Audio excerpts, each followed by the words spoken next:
What's happening, folks? It's John here from Alpha Fitness, and today we're in the gym with Melanie Morris of W2. Hi. Fanfare, etc, etc, etc.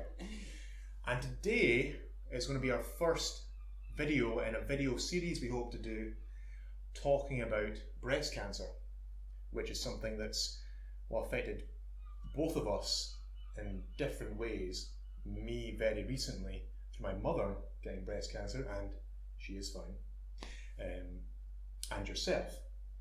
So we've decided to call the series Breast of Friends because we're really funny, basically. And, we spent a while trying to figure that one out, didn't we? It just came. It didn't take too long. I tried to make it sound harder than it actually was. Okay. Oh, we spent ages thinking about it. We did. Yeah. Okay, cat's out the bag. We're naturals at this. We're just really good at coming up with catchphrases and catchy titles and stuff like that. But today is going to be an informal chat, which is why we actually have our coffees here, both in Star Wars mugs. And if Disney end up seeing this and want to do some sort of sponsorship deal or donate some money to the charities we'll be speaking about, that'd be rather helpful. You've got to get the cheap plugs in, Mel. Absolutely. You always get that revenue stream. Oh, right. Okay. Yeah. I'm learning. That's what it's all about when you're doing this whole social media thing. So I think you've got a bit of a story to tell. I have, and I'm really excited about today and the Breast of Friends series because this year, I'm celebrating 20 years since I was first diagnosed with breast cancer and 10 years since I was last diagnosed. So very unfortunate that I've had it twice. But I'd like to share a bit of the story of life after breast cancer, post breast cancer, share some of the lessons learned and our experiences gained. We are not experts at all, but what we'd like to offer is just some of the insights, some of the things that we've learned and share with you, and you're very welcome to think about them for yourself. Yeah, speaking about the numbers, remember I said to you I had a little clever thing that I thought was very good when you're talking about it being 20 years from your first time and 10 years from your second time. Well, it's actually been 8 years that we've known each other. Yes. So 20 and the 10 makes 18, so it's 2018, which is the year. Oh, heavens above. Yeah. Not bad, eh? I hadn't thought of that at all. That literally popped into my head when we were looking at our cheat sheets, which is somewhere over there. Shh. Yeah, so, that's right, it's 2018. Fantastic year to be talking about a very important subject. Absolutely. So we have a little piece of time to talk about who we are and what we're about. Yeah. Would you like to go first, or do you want me to do it? You go first. Okay, so my name's John, in case you didn't catch that at the start of the video, and I have a personal training company which I've had for 8 years, and Mel's my first ever client.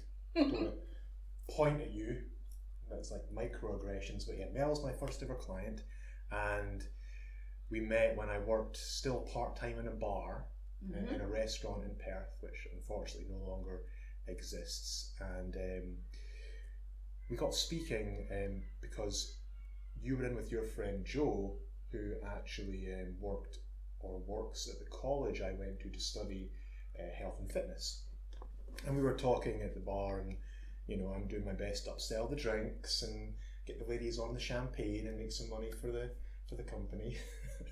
And we ended up talking about a book. Oh yeah. Remember I said to you? And it's really bad because I can't remember the name of the book, but maybe if I'm really clever I'll be able to drop it in the description below later.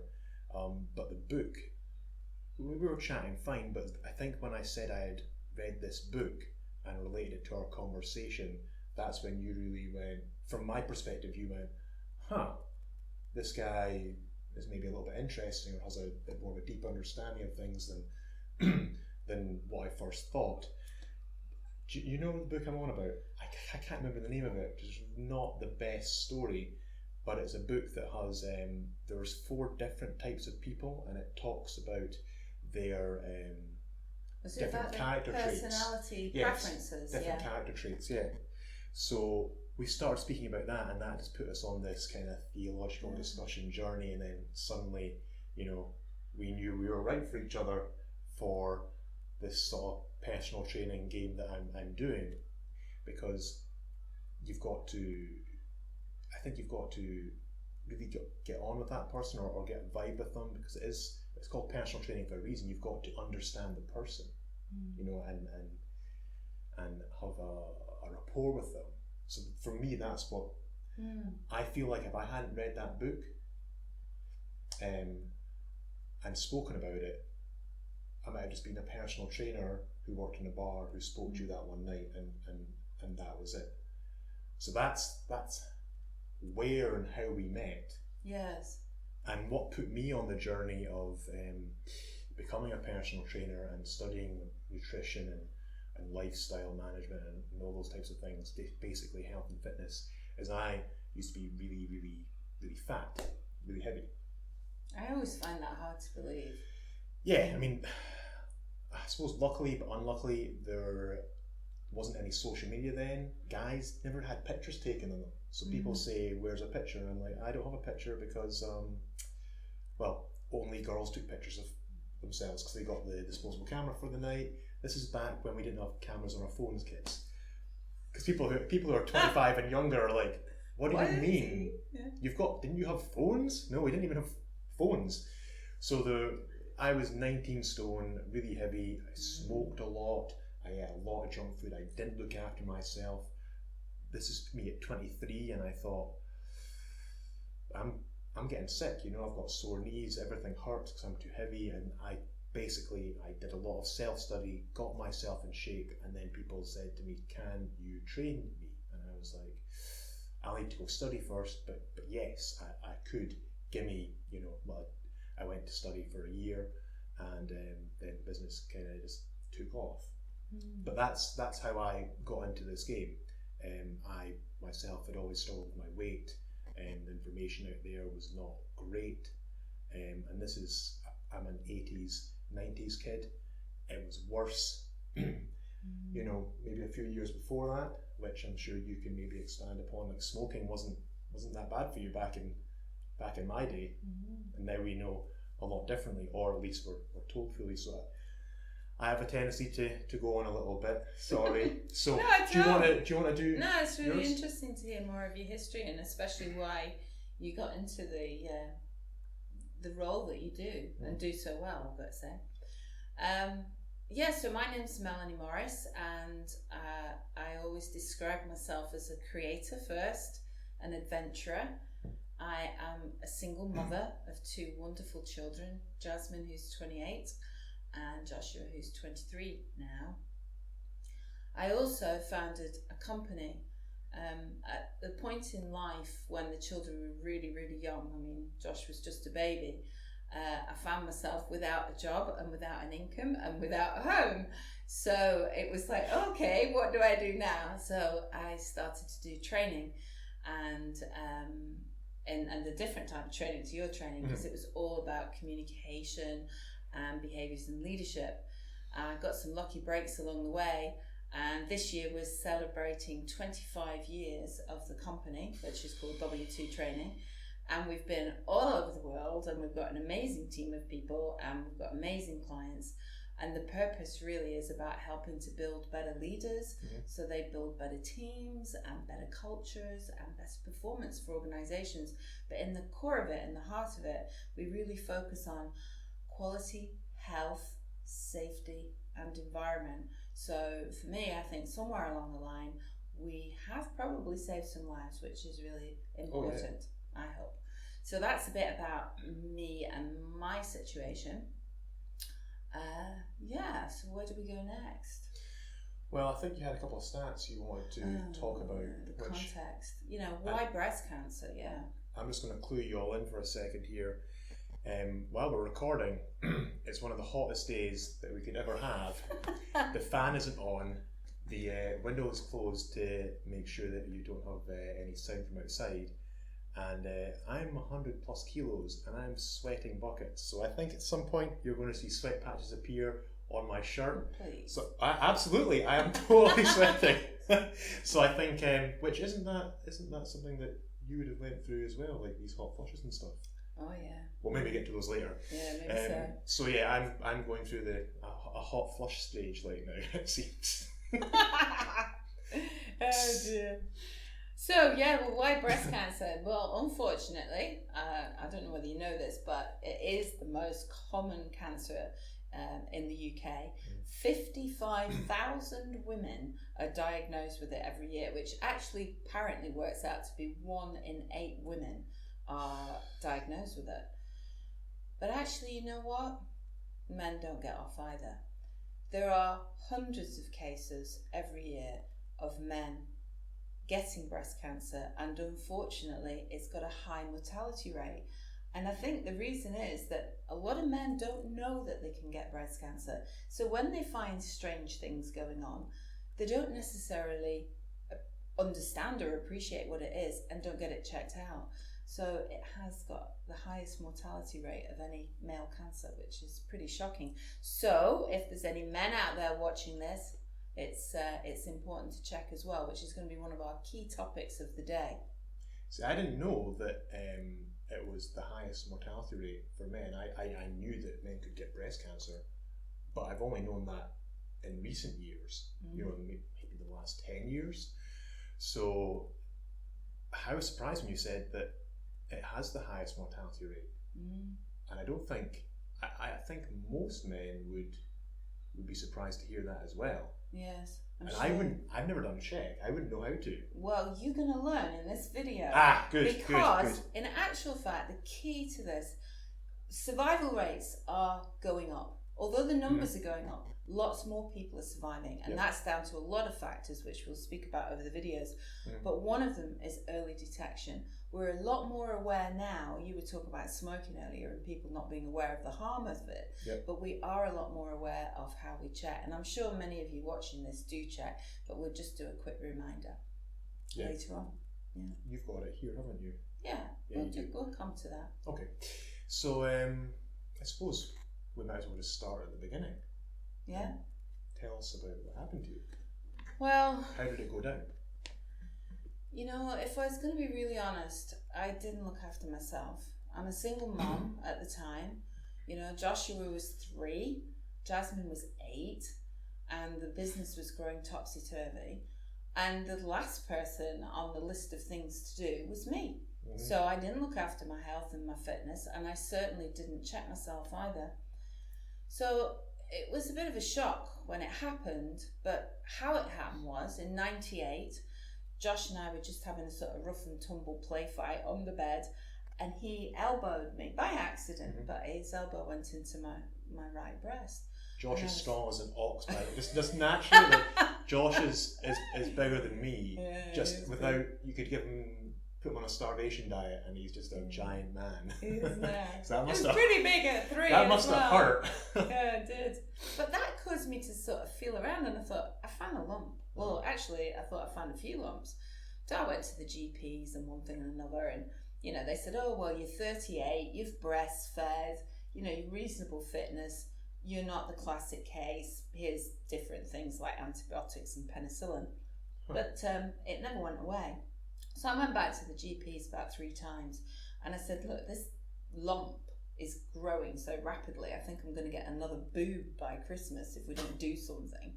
So eventually I got referred. Don't laugh just when you said it. I know, but I believed it. It was just like, oh yeah, it was really bad. Anyway, when I got to hospital, that was it really, because they absolutely were all over the diagnosis. And what I thought was a series of lumps wasn't. It was one big lump, and it was very aggressive cancer, and it had spread into the lymph system as well. So it was very serious. So that was the diagnosis. It wasn't advanced breast cancer, but it was very, very severe. So the treatment. So I had 3 months of chemotherapy. It did absolutely nothing. It didn't touch the tumour at all. And things looked a bit grim, and the tumour was still growing. So they said to us in Aberdeen Royal Infirmary, I'm their #1 fan. They said we've got a trial of some new chemotherapy that we're doing, and it's only available in Aberdeen and Cambridge, and it was called Taxol Taxotere. Would you like the trial? I said, yes, please. I'll take anything you got. And very fortunately, I was selected to go on the trial. And after one dose of this miracle new chemotherapy, the tumour started to shrink. And after 3 months of it, they couldn't even find the tumour on the scans, which is amazing. And after that, there was a radical mastectomy and lymph nodes taken out. And then there was radiotherapy for months and months and months. Then there was an oophorectomy. Have you ever heard of one of them? Actually, ovaries get taken out. Oh, no, I've not heard of that. Yeah. I didn't know that was the name. Oophorectomy. Oophorectomy. So that's Doesn't because... sound as ominous as it should. Oh no, it's amazing. It's keyhole surgery. I mean, it was in and out and whipped off. But the reason I had that done is that the cancer was estrogen receptor positive. So Right, okay. it's best not to have any estrogen in your body. And then I had tamoxifen for 5 years. So it was a bit grueling. It wasn't so good, really. But that's what happened. Wow, I mean, 20 years ago. We've spoke about it all throughout the 8 years of us, training together, and we've went to social events and whatever, and maybe we've not went through it exactly like that. That's crazy. And that was the first time. So what? I mean, maybe you don't know, but what was the difference between the two therapies? Maybe that's the chemotherapy. Yeah. Well, that's interesting because I'm hoping that we'll do a video up at Aberdeen Royal Infirmary. Oh yes. And I think the difference is that we're getting cleverer at being able to target the right chemotherapy towards a specific cancer. There's a very big variety of cancers apparently in breast cancer and others. So I don't know, but that's a good question I shall be hopefully posing later on. We'll put that and one finding down. out some information. Yeah. So that was the 20 years ago. And how did it happen for the 10 years ago? Well, the interesting thing is, of course, learning had taken place. I am now checking myself. Yeah. So 10 years ago, I very early found the lump. I was checking and found the other lump. So I was straight into hospital and, GP and hospital and staging, and it wasn't nearly as bad. So I still had a radical mastectomy, but I didn't have to have chemotherapy, radiotherapy, and all the rest of it. Okay. So, there's no doubt, I think, by checking, it was helpful to do that. 10 years wasn't nearly as bad. So did they just repeat pretty much the same procedure as previously? As not a precaution exactly, maybe that's the wrong word, but obviously you hadn't went through the extensive therapies, but they just went in and they took out the same sort of areas in the lymph nodes and all that kind of stuff. Yeah. Because when I met you, you had some mobility issues in your shoulder, which kind of, I think, if you don't keep on top of your stretching and such, your mobility work, then you can kind of stiffen up. Everyone's got areas that they stiffen up in, and that's one of your definitely. areas. It's a good indicator actually of it's a good diagnostic for me, and I can see that if you're moving really well there, then you're peak, and if you're a bit tighter, maybe it means you're either been travelling more with your business or not stretching as much, or even just stress can make you tighter in your tighter areas. Yes. Oh God, I'm just kind of start processing all that. I mean, Yeah, my mum. sorry. It's okay. Yeah, tell us about your mum then. Well, I don't remember all the technical terms, but it was something not similar. It was breast cancer, and she went in for her 5-yearly The mammogram. mammogram. Yeah. Yes, that was it. That's the one I'm looking for. She went in for a 5-yearly Right. mammogram, and they said, "Oh, we've noticed a small something." And my mum has what's the way she describes it? It's like 2 flat pancakes.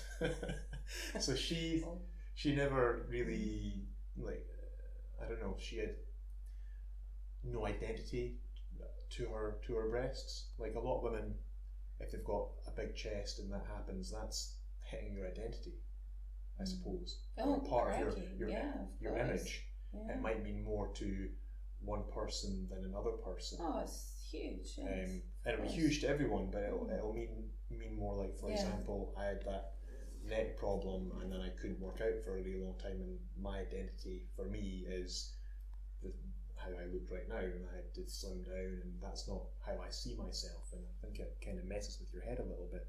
But so from that perspective, she was going to be going in and getting it removed, because they discovered it really early on. Good. Really early on. Like, it was just... So she found the lump herself, did she? No. Oh no, That's it was the thing. from the Yeah. mammogram, which Yes. is really important that then people do go, isn't it? But I So don't, she I didn't don't know think that. she was doing checks. Right, So okay. that would have been, if it's every 5 years for a mammogram. I think it's 5. I think it's 5. But it might be 3. I think she's on a shorter list now. Yeah. She wouldn't have discovered it. That would have been in her for 5 years, or not, as the case might be. But anyway, they discovered it early, which just goes, like, people maybe make it out like our health service isn't the best sometimes, or every time I've had a problem, and in this case with my mother, it's been terribly efficient. And even though there's a waiting list, I mean, we are servicing a lot of people. Oh, 55,000 women a year. Yeah, Yeah. and that's just for that. You know, Exactly. 55 million people in the UK with, you know, not many doctors, surgeons, nurses, whatever. So I think they do an amazing job. But she was in there very, very, very quickly, had it removed, did some therapy just to blast it a little bit, and then she just went for her yearly checkup just recently, Oh, right. and everything's Excellent. okay. That is really good to hear. Yeah, Very good. but for her, I mean, they said, do you want to maybe have an implant? Is it an implant? Yeah, Is that the right there's word? various different things you can have. But she said it doesn't matter. I mean, and she wasn't bothered about any real scarring. It didn't affect her. But some people, it would bother them more. But that was just her way. Yes. So I suppose, in a way, it's kind of lucky it wasn't part of her identity. Because I imagine if you are someone who's gifted in that area, and then you have to have a mastectomy, that would be terribly psychologically damaging. I think there's a variety of reactions to things, you know. And when I think back to when I first got diagnosed with it, I think everybody reacts differently to situations. And I remember, I agree with you, the NHS is amazing, and they gave me the support of a psychologist. And she Did they? said, yes, it was Even really good. 98. Yes, in 98. Oh, that's great. And I was quite surprised at this, but she was saying people respond very differently. Some people go into denial and sort of say, well, it's not me and it's not happened and I don't want to know about it, and blank it out. And apparently they do quite well in terms of recovery and things. There's the sort of, oh my goodness. Placebo effect. Sorry. I don't know. Maybe, Like, if you believe that you're, if you believe Well, you're okay. If you sort of deny it, I suppose, yeah. Because that's what I did with my neck. I was like, no, that's not Nice. me. I'm gonna make it. I'm gonna fix it. Yeah. But If you make it your identity, yes. Right. some people, I think, sorry to cut you off there, but go down the whole of that is who I am now. Yeah. And it doesn't have to be that way. No, it absolutely Apologies, doesn't. No, you're absolutely right. And I think there's a whole gambit of things, but you know, so there is the denial group, there's the, you know, you go through the whole transition curve, as it's called, and anger and why me, and then some people just really give up and don't try. But for me, I think what was really important is that I accepted it had happened. I didn't want it to happen, but I accepted it, and I thought, the children are 3 and 5. I'm a single mother. I can't go. I've got to be here for them. And what it did was, it really, although I didn't choose what happened to me, I chose how I responded to it. And like you said, I'm going to fix my neck. I thought, I'm going to get rid of this stuff. And of course, what I did was a lot of reading. And I was in hospital for hours and hours and days and days and days in scans and things. So I'm a great believer in reading, of course. Mine's a learning organisation. And this was my Bible. And we've talked about this book, haven't we? Yes. But The 7 Habits of Highly Effective People by Stephen Covey. And of course you can see it's a bit old and battered because I've had it a long time. That's kind of yellow. But the first thing is that that first I edition? yeah, it is. I think it is the first edition. And I mean, there've been various other ones now. You get 7 habits of all sorts of things. But the first habit, it says, is about be proactive. Yep. And I think that was the key thing.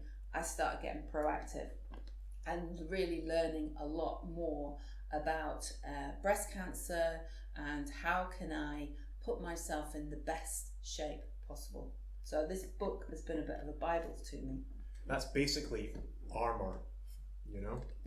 The healthier you are, the better you eat, the more water you drink, the more sleep you get. I just listened to this amazing podcast, and this is actually, although we're recording it for a YouTube video, we're also recording the audio separately, so it will be a podcast as well. Right, okay. So that's pretty cool. You're the techie guy, you know. Things are bad. Like, people who are watching this that know me, things are bad when I'm the tech guy. That speaks volumes about how bad you are with tech, more than me being good with it. I'm okay with uploading and downloading and a little bit of editing, but ask me to do a spreadsheet, it's not happening. It's not happening. So I listened to this podcast recently. It's called the Joe Rogan Experience. I don't want to go into too much of a tangent, but he was talking with a professor about sleep, how important sleep is, and most people averagely get about 6 hours sleep a night, right? And that's average. So if you just assume that some people are getting 4, 5, and some people are getting 7, 8, so people are getting much less than 6, Right. bringing that average. And probably what's happening is more people are getting 4 or 5, and then there's a couple people who are getting really high amounts of sleep, which brings it up. So this professor said that the optimum amount of sleep you're meant to have is between 7 and 9 hours a night. And if you have even just 1 hour less, and I'm going to get the percentage wrong here, but I implore you to go listen to the podcast. Maybe I'll even drop the link in the description below, along with the book and various other things. I probably will. He said it was something like 50% recuperative abilities are diminished if you have 1 hour or less of sleep, and that's one day. Because we do the most recovery. Our body recovers, and a whole bunch of stuff happens. And I don't want to try and say and get it a little bit wrong. I've only listened to the podcast once, but it was amazing. Very compelling. Most people are on a low amount of sleep, and if you've got 2 kids, 3 and 8 at the time, and then you've got a business to run, you're a single mother, house, how much sleep? I know how much sleep you're on, almost 4 to 5. Yeah, probably. I mean, the traveling, the commuting, people's work hours are longer now. More people commute now. So even just sleep, like, impacts you. Yeah. And makes your health negative. And then there's the next basic one is water. And then protein is lower as well, which helps muscle repair and recovery, which isn't just for bodybuilders. No. As people might think. So you want to armor yourself with as much health chips as possible, because the thing about sleep is that you can't use it like a bank. So when some people have less sleep during the week and then make up for it the weekend, you don't get to, like, pay the debt back. You're just down. You're either down right or up. Like if you're up on the day, but if you're overall down, you're overall down. It doesn't actually help you to recover any more. So I dare say there was those things happening. Plus, you were a smoker as well, weren't you? I was indeed. Junk I didn't food. smoke a lot, but No. I did smoke. I'm not proud of it at all. But it reminds me really that what you're saying is we have to put, be proactive and put things in our health and well-being. Yeah. So should I talk about putting things in our health and well-being jar? Absolutely. Let's do it. Let's use the visual representation. So here is a As demonstration I sweat some more. of the cookie jar, and I'd like you to imagine. Look at that. Yeah, Look at the it's good, condensation. I know. I don't know. That's I think how warm it is. It is. I think that's actually from the sand. Oh, But right. I'd like you to imagine that this is live Right, and okay. in our cookie jar. And what happens in life is things get in the way. And I've got a bag of sand here in a bag.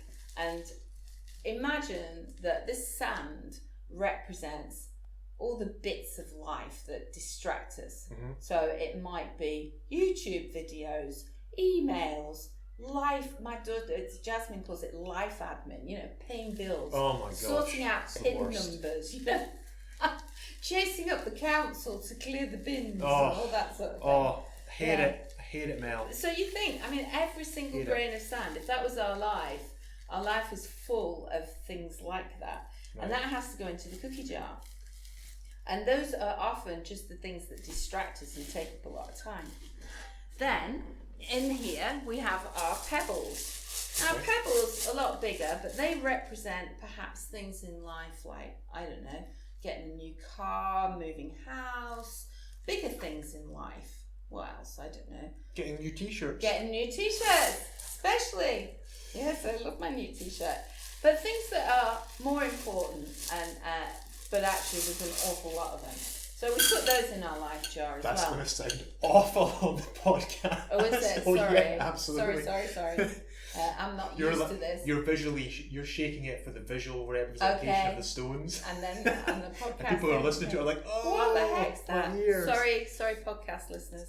Mel just But deafens most people. importantly are these. Oh my goodness.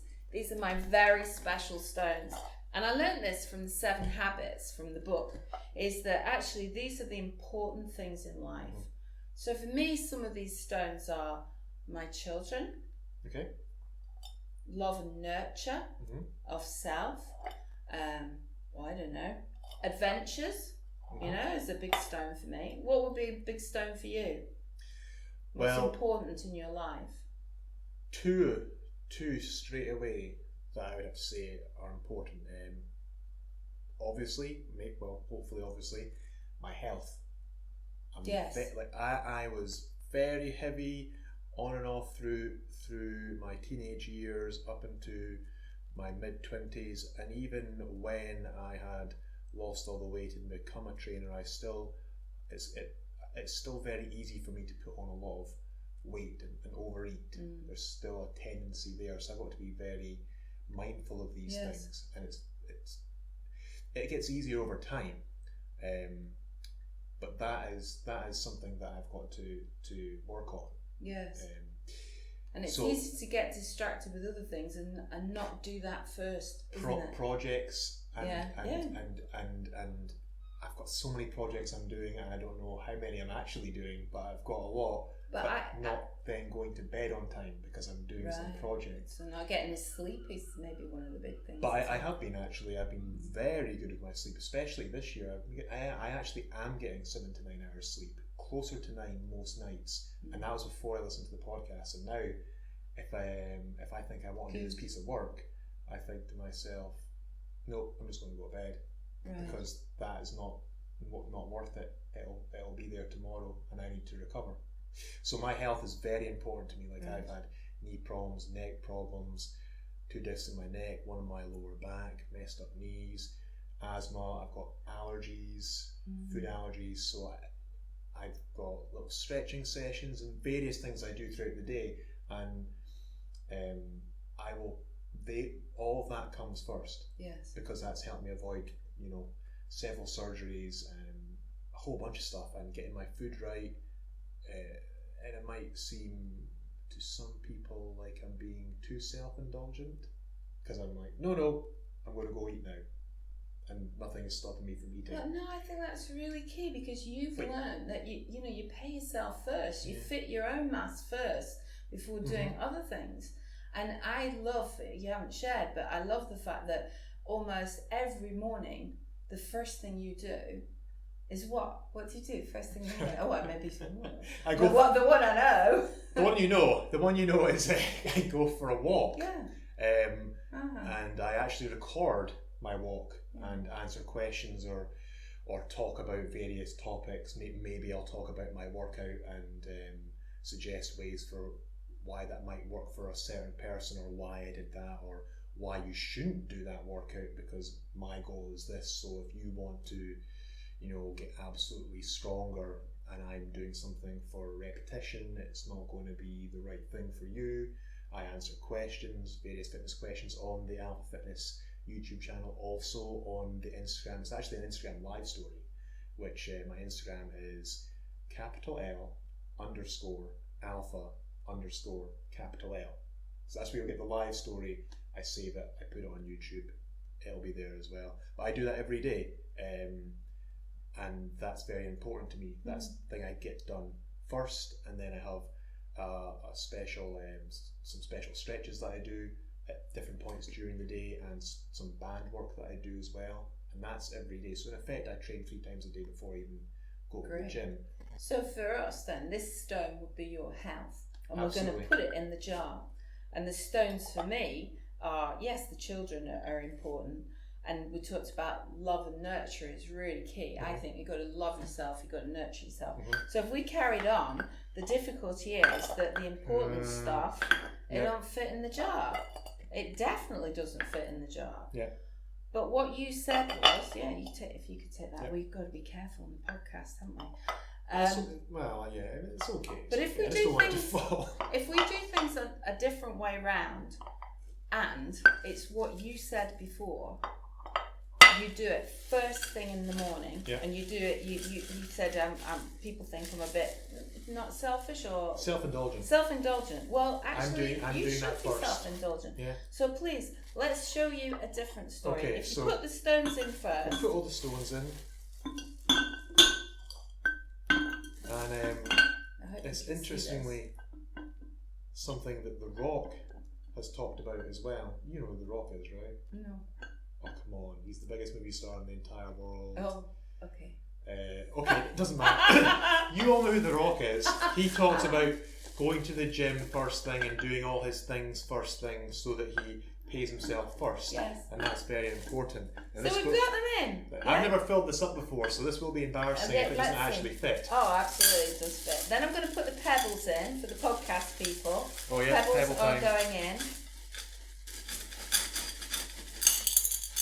And what happens is the pebbles fall around the big stones and they fit in beautifully, not a problem. And what we'll do is, can we give it a shake and just let them all Sorry, settle in? podcasters. Do you know, I just did one Put the earlier lid today. Okay. Put the lid on. Okay, brilliant. Look at all the room we've got now. I've got a little bit. Oops. That wasn't supposed to happen. But anyway, the point is. Oh. Did I not tell you that I've broken 3 things this week? Yeah, the umbrella. Look, but I'm just going to demonstrate this. Be careful. Anyway, that the sand will go in the cookie jar. And you know what? You could get an awful lot of sand in that cookie jar. Well, actually, we've managed to get it in and have a crack in it. Yeah, we have. But the point about the whole thing of the cookie jar. Sorry In about fact, your jar. you know what? Look at that room.